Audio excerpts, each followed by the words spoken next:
Hello and welcome to the Bottom Up Skills Podcast. I'm Mike Parsons. I'm the CEO of Qualitance, and today we continue our journey into the world of Revolut. Yes, the fintech, the neobank that seems to be conquering all. And today we're going to look at the user experience from its product. Are they delighting customers, I wonder? Are they serving each and every user? Are they doing it right? These are the questions we're going to ask. Now, the starting point here is that they do indeed provide a user experience which is super fast, very snappy interface, easy, and boy, the features, they just keep on coming. They are adding features at a prolific rate. So you and we're going to dive into what users actually love about the Revolut product, and we're going to learn what best practices we can take out from this banking customer experience. We're going to see what we can use when we build products too. Now, the first thing I want to do is set some context, because the Revolut story is quite simple when we come to product. It's just doing the basics right. Now, that's not particularly revolutionary or earth-shattering, but in the context of banking, it most certainly is. Let me give you the proof. Just to compare what people really think about this product, what the customer experience is really like for Revolut, I've gone and compared it to one of the better legacy banks in the United Kingdom, Barclays Bank. And what I did is I thought, well, okay, let's go find a really large number of reviews for both in the same platform. And so I went to Trustpilot, very good customer review application. And I compared what over 5,000 people had to say about Barclays, and then over 70,000 people, what they had to say with Revolut. And the numbers just don't lie. Barclays can only muster a 1.5 stars out of 5. So we're talking about an incredibly seasoned traditional legacy bank, huge in size. Yet customers rate it so poorly that Trustpilot has these different categories for the number of stars that you have. And Barclays, with 1.5 stars out of 5, they're in the bad category. I mean, what a travesty that a bank of their tenure, a bank that is so institutionalized in the United Kingdom and abroad, yet they can only muster a 1.5 out of 5. Revolut, on the other hand, I mean, huger number of reviews, 79,000. That already tells you something. 4.3 average, category excellent. And I think I've chosen 2 reviews that I think expose the story behind. After sifting through them all, this is what I want to share with you. Here's one. This is by a reviewer in the United Kingdom. His name is Chris Packer. He gives Barclays 1 star out of 5. And his headline is "Avoid Barclays if you can." I mean, this is when your customers go into what we call detractor mode. They're not neutral and they're certainly not advocates. They are detractors. They're advocating against you. He says in his review, "Avoid Barclays if you can. I've had numerous problems with Barclays, including having posts sent to the wrong address, access being denied to online banking, and infuriating telephone banking system." Wow. I mean, sending post doesn't sound like too hard a thing. Sorting out access denials to online banking, with all the passwords and security procedures, that's kind of cost of entry for any bank these days. And a telephone banking system, like, come on, guys, telephone's been around a century now. Think we might be able to get that right.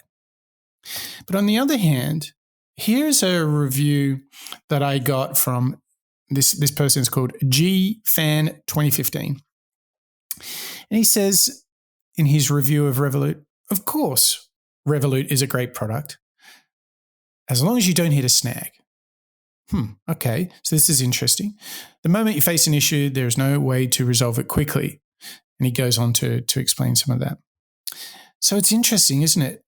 Just the difference there. Even though, I deliberately took this Revolut one, which wasn't all, strawberries and cream. But what it did say is, and I'll take you back to this, of course, Revolut is a great product. And that's why we can learn so very, very much. What is astounding to me, that actually Barclays isn't the worst customer experience in the United Kingdom, because we have done a lot of work studying the UX of Banking report by Peter Ramsey, where in the UK he studied the experience and measured the customer experience throughout the UK banking system. And Barclays actually was kind of one of the better. So I really don't want to experience the worst there. So this is the context of why getting the basics is so innovative. It's so new in an existing category. So the story here is that legacy banks just get the basics wrong. It's not fast. They're not transparent about fees. And some of their basic features, like hello telephone calls, they can't get those touch points right. And the truth is that Revolut gets the basics right. Super fast product, very transparent about fees, and they just continue to add more features. But if we step back, there's still so much opportunity, whether it's for Revolut, Barclays, or some other neobank or fintech. You can see that it seems like everyone stumbles when you have a particular, what we call in the industry like an edge case, where there's some unusual characteristic that blocks a user journey. Both banks seem to struggle with that. So there's the opportunity. So Revolut's got even further to grow. And I think the gap for Barclays and other legacy banks becomes larger. Okay, so let's take now a snapshot and check in on what are the features that they actually include in their product. Well, money transfers, they seem to be, the gods of.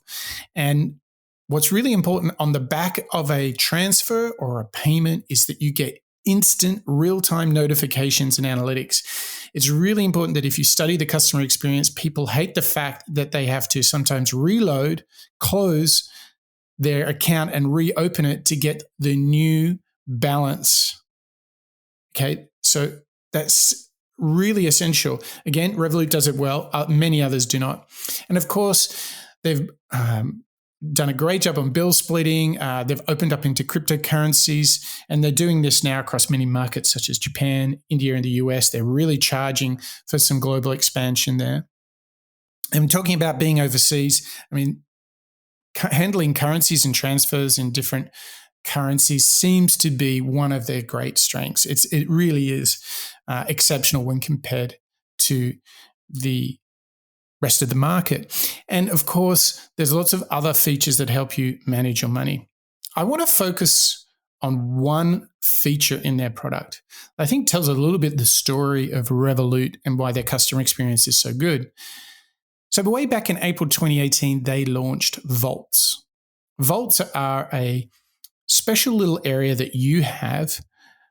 It's a little envelope where you can put your savings into. And these little vaults are really interesting. It's a beautifully simple idea.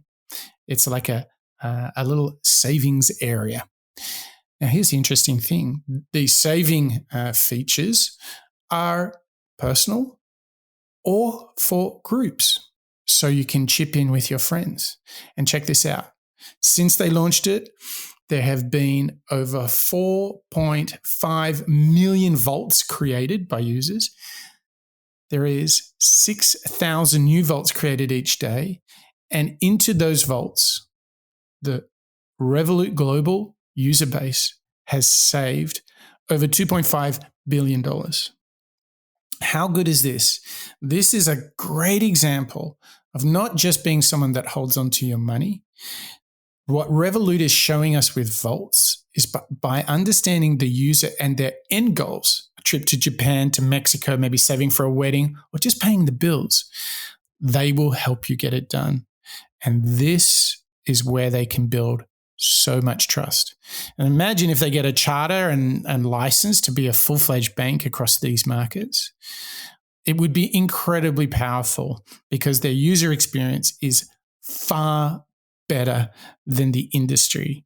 And that's why they've grown to over 15 million customers. And it's not only with consumers that Revolut's product is rolling out those features.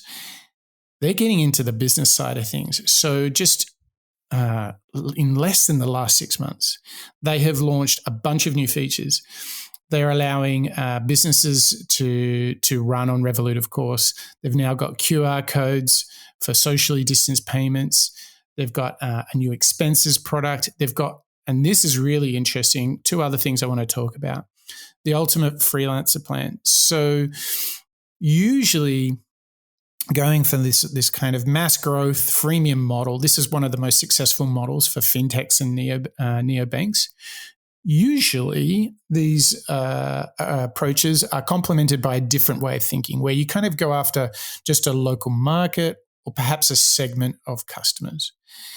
What Revolut are doing is they have built the Ultimate Freelance Plan, which serves the growing number of freelancers who are perhaps working from home or they're digital nomads.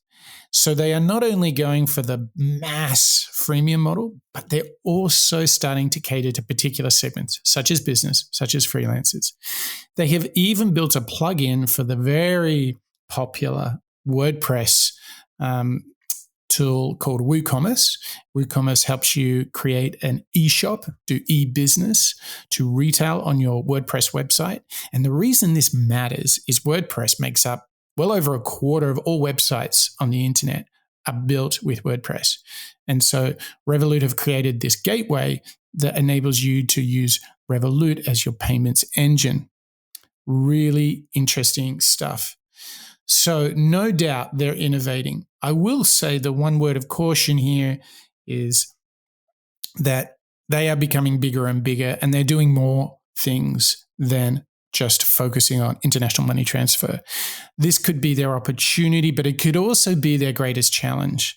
And coupled with the fact that they are going to have to move more customers to paid, can they sustain their growth? Can they achieve a viable business? Because they've given a lot away to their customers, and that's afforded them the growth. The real question is, can they actually convert them into premium? So I want to talk about some of the homework I want to give to the team at Revolut. They are definitely going to have to find a balance as they transition more of their value into their premium features. This is really, really important. They're going to have to really think about how they're going to operate, whether it's going to be as a full stack or whether it's going to be as a front-end bank. They're going to need a banking license and charter if they want to have the most viable customer relationships. If they want to increase total revenue per user, they're going to need that, because then they'll be able to offer a full deposit guarantee and offer a full range of credit and debit services across all currencies. And without a doubt, a lot of people do complain when little snags hit. So taking you back to that review that I started at the beginning of this episode, when people get frozen out due to security reasons in their app, this seems to be a bit of a nightmare for the user. So homework for Revolut to do there. And all in all, when we do see users having errors that go outside of the normal, we are seeing a lot of negative feedback about customer support. Sometimes the chat takes too long. Maybe the chat doesn't get answered. So homework to do. But wow, when we look at this product, we can see that Revolut truly has done the basics right. And they have been able to grow by just doing the basics right. What a powerful lesson that we can take from Revolut. And I hope all of you are now armed with a little bit of inspiration and some practical advice on how you can build great products too. Now, talking about building great products, you can go to bottomup.io, and we have a ton of free courses.